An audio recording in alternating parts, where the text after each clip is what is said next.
In the 3rd year of my lower body paralysis, my alpha husband, Varek, brought back a young she-wolf named Zoe, who had just come of age.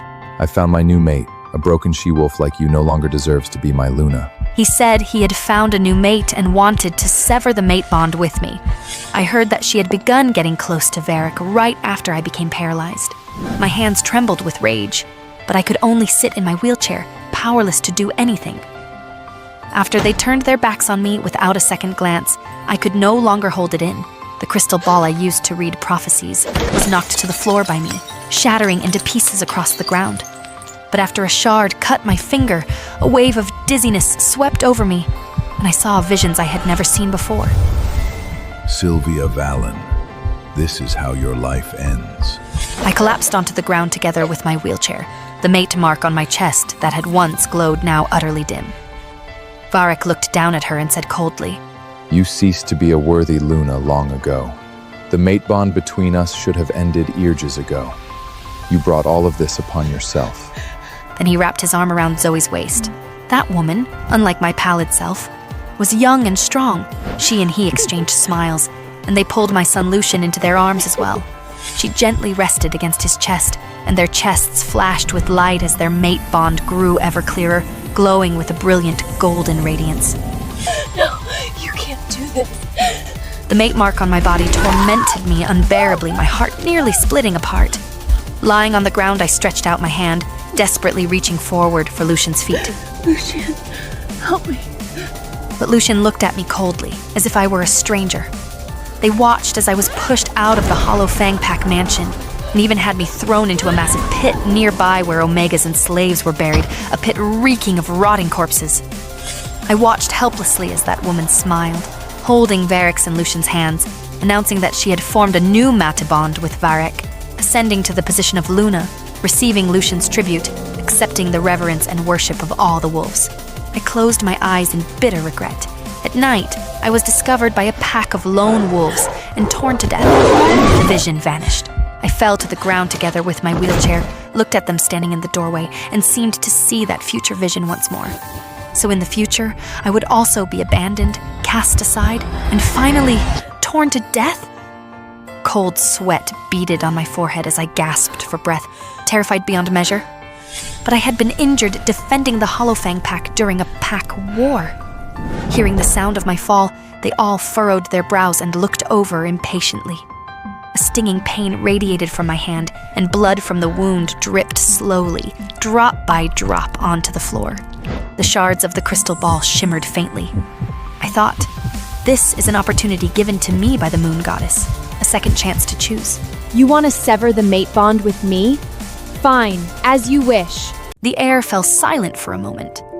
Varek raised his head and looked at me, a trace of astonishment in his eyes. In the past, I would protest his decisions by refusing to eat or drink. But now I struggled to prop myself up and looked toward him. The wound on my hand was still bleeding. I will cooperate with you in whatever you want to do. Varek's brows furrowed deeply. He crouched down and said with a cold sneer, Sylvia, what trick are you playing now? Done pretending to be weak? Do you think this will make me change my mind about you? Or are you planning to back out later and make me lose face in front of the entire pack? I had never harbored such intentions, but for some reason, he always painted me as someone so scheming. I opened my mouth, wanting to refute him as I always did. See? I was right, wasn't I? His icy gaze silenced me. I lowered my eyes and brows, growing more and more disappointed. Lucian, standing nearby, also spoke up. Alpha, she is not worth your concern. Ever since she became disabled, she has been a useless Luna. All of this is nothing but a futile struggle. After speaking, he cast a disgusted glance at me. I had never known that my son despised me so deeply. My heart felt as if it were being sliced by a blade. I looked at Varek and Lucian, tears welling up in my eyes. You're right. She just wants attention. We shouldn't indulge her. Very perceptive. As expected of the smartest and strongest heir in the pack. Varek nodded approvingly at Lucian, stood up and patted his shoulder. Afterward, he no longer cast his gaze upon me, instead pacing around to survey my room. Since you agree, that saves me some trouble. You'll move to the thatched hut next door tonight, so that Zoe can formally move into the mansion, and prepare for her ascension. Hadn't she already moved in long ago? In the room above mine, where you two reveled every night. I smiled bitterly. Don't bother with the gowns in the wardrobe. You haven't been able to wear them since you became disabled. Let Zoya have them all. Upon hearing his words, my body began to tremble uncontrollably, and I shook my head desperately. Those were gowns I had made myself, but before I could protest, Zoe put on a pitiable expression and said timidly, Isn't that a bit too much? Sylvia has already suffered so terribly. Why not leave them with her as a keepsake? You are truly too kind, my Luna. How could anyone ever speak ill of you? You are the youngest and most outstanding she-wolf in this pack. You deserve everything. He tenderly stroked her hand, completely ignoring the sarcasm in her words. Yet Lucien chimed in from the side. A new Luna in the pack must inherit everything. I'm sure everyone in the pack will agree. They stood together, smiling at one another. It was as if they were the real family. I looked up at them, and at last my tears fell. This scene overlapped with the vision I had seen moments ago, instantly making me dizzy. Was I destined to be abandoned and humiliated no matter what choice I made? I couldn't help but raise my blood-stained hand to cover my head, murmuring, No, I don't want this. I clutched my head in agony, but Varric merely shook his head and walked closer, crouching down to look at me with amused derision. Look at you, still struggling. How ridiculous. In the Hollowfang Pack, the strong prey on the weak. No, to be precise, since ancient times, the rule of the werewolf world has always been that the strong rise and the weak step aside. He grabbed my chin forcefully and said to me viciously, Paralyzed in both legs, beyond any cure. No pack would keep a crippled Luna. The fact that I haven't driven you out already is an act of mercy. Having said this, he flung my chin to the side, as if slapping me across the face. You ceased to be a worthy Luna long ago. Your position was always destined to be replaced. Sever the mate bond with me obediently. Don't force me to do something I'd rather not. Before I could react, he forcefully grasped and raised my hand, beginning to swear an oath to the moon goddess. I, Varks Parker, reject Sylvia Valen as my mate. Heaven and earth darkened, as if doom were about to descend. His eyes at that moment were exceptionally resolute. Through my blurred tears, I saw the Alpha Varric, who had once made vows to me. He had probably long since forgotten.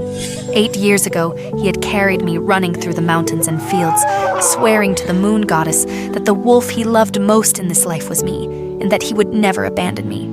He had hacked through thorns and brambles for me, successfully breaking through to become the pack's new alpha, while I became the pack's youngest, Luna.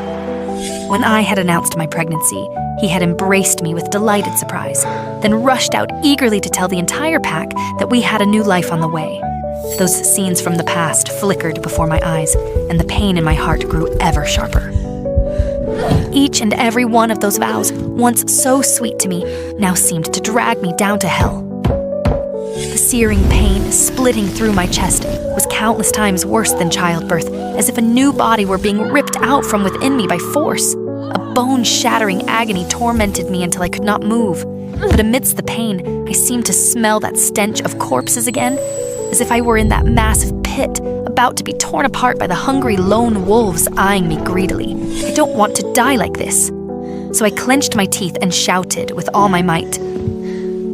I, Sylvia Valen, accept Varric Parker's rejection. In an instant, the darkness vanished, everything returned to daylight, and I was already drenched in sweat. The glowing mate marks on both our chests disappeared completely. The mate bond between us had been successfully severed, but my chest still burned unbearably. I clutched my heart as if having undergone a great baptism and lay weakly on the ground.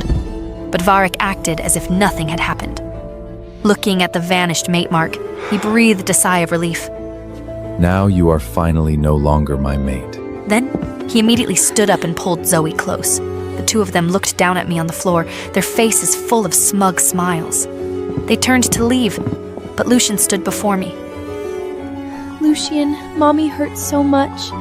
Give Mommy a hug like you used to when you were little. Lucien looked at my frail figure begging him, and a flicker of pity and guilt crossed his face. I had loved him most of all.